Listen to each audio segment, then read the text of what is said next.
on va se dire les termes une bonne fois pour toutes, car il y a quelque chose qui ne tourne pas rond dans ce système.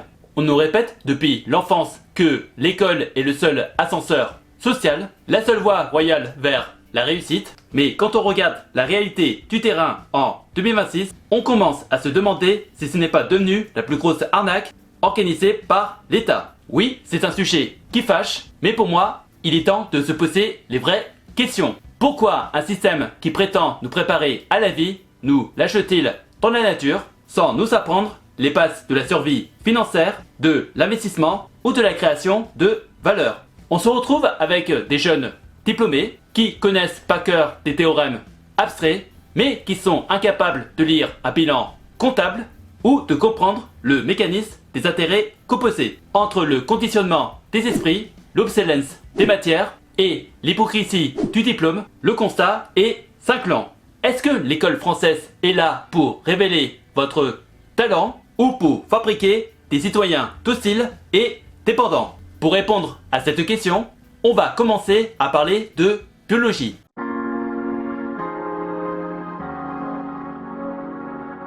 Le premier gros problème réside dans la structure même de la journée scolaire, qui est une véritable aberration pour le cerveau humain. On force des adolescents à rester assis pendant 8 heures par jour dans l'unique but d'incurgiter des données, alors que l'attention s'effondre après quelques heures. Car oui, il faut le savoir, non seulement le cerveau humain est programmé pour retenir que les choses utiles, mais il ne peut pas stocker autant d'informations en une journée.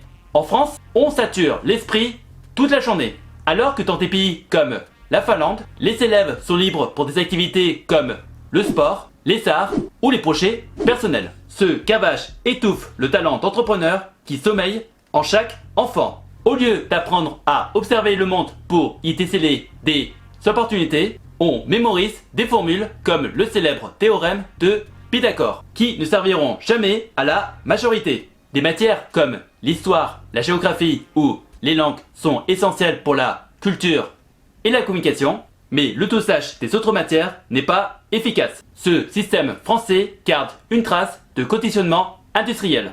On apprend à obéir à une sonnerie, à demander la permission pour se déplacer et à attendre des ordres. On forme des gens qui ont peur de l'erreur, car tout simplement, une faute est sanctionnée par une mauvaise note. Alors que dans le milieu de l'investissement, l'erreur est une étape nécessaire pour apprendre. On crée donc des citoyens qui ont peur de perdre leur mise et qui préfèrent placer leur argent dans un livret comme le livret A plutôt que de prendre des risques calculés pour bâtir un patrimoine sérieux. Parlons de la fiabilité des diplômes.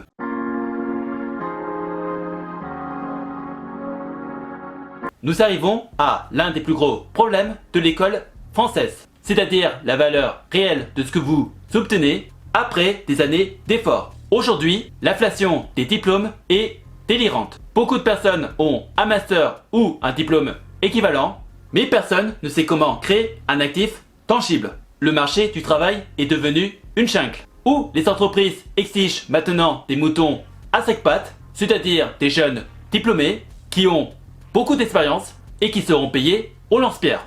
Et face à ce bilan, on peut donc dire que le diplôme est devenu une monnaie dévaluée. Vous commencez votre vie avec une tête ou une perte de capital, et pour un papier qui ne vaut rien face à l'économie réelle. Et c'est là que le paradoxe est total. Comment accorder de la valeur à un système qui prétend nous préparer à un avenir alors que celui-ci s'écroule sous nos yeux? Si l'école était un actif si important, alors pourquoi est-elle gérée comme une entreprise en faillite, avec des écoles publiques en mauvais état ou laisser des fausses écoles arnaquer les élèves? Le célèbre investisseur Warren Buffett n'a pas réussi grâce à la trigonométrie, mais parce qu'il a compris les mécanismes de l'argent et la psychologie humaine en dehors des salles de classe. Apprendre à investir ou à éviter les arnaques financières demande de se former seul, car le système scolaire maintient volontairement la population dans un analphabétisme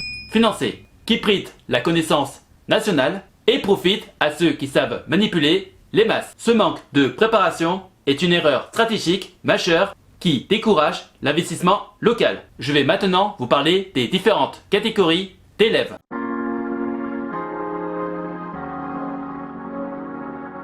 Pour comprendre comment ce système nous divise, il faut regarder les 3 profils qu'on peut trouver dans une classe. Et bien entendu, on a tout d'abord les bons élèves, des exécutants idéaux qui ont parfaitement compris les règles. Ils auront des carrières de cadre et des salaires confortables. Mais ils seront les premiers à se faire piéger par la fiscalité, car ils n'ont appris qu'à travailler pour l'argent et jamais l'inverse. Ils sont donc devenus les rouages d'une machine qui les épuisera. Ensuite, on a les mauvais élèves par défaut, qui sont majoritairement rejetés par les enseignants. On prise leur confiance alors qu'ils sont peut-être un talent caché et qui peuvent être très utiles dans notre société. C'est donc un gâchis financier monumental pour la France de détruire ainsi le potentiel de futurs créateurs de valeur sont des critères obsolètes.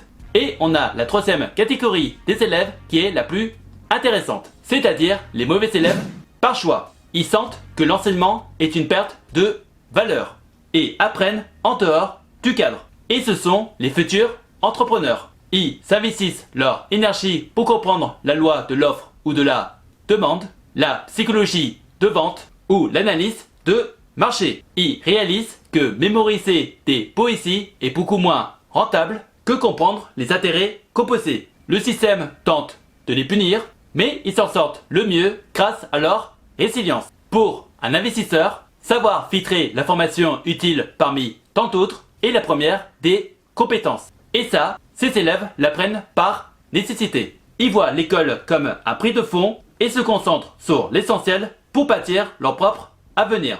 Et que faut-il faire?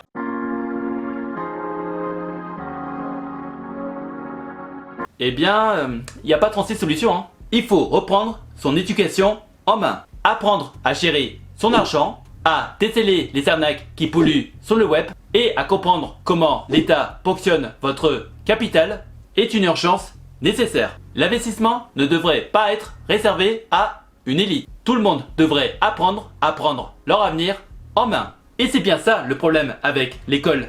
Elle forme des locataires de leur vie alors que nous avons besoin de propriétaires de leur destin. Il est temps d'arrêter de croire que le diplôme est une assurance vie infaillible. La seule vraie sécurité réside dans votre capacité à générer de la valeur et à bâtir des actifs indépendants d'un employeur.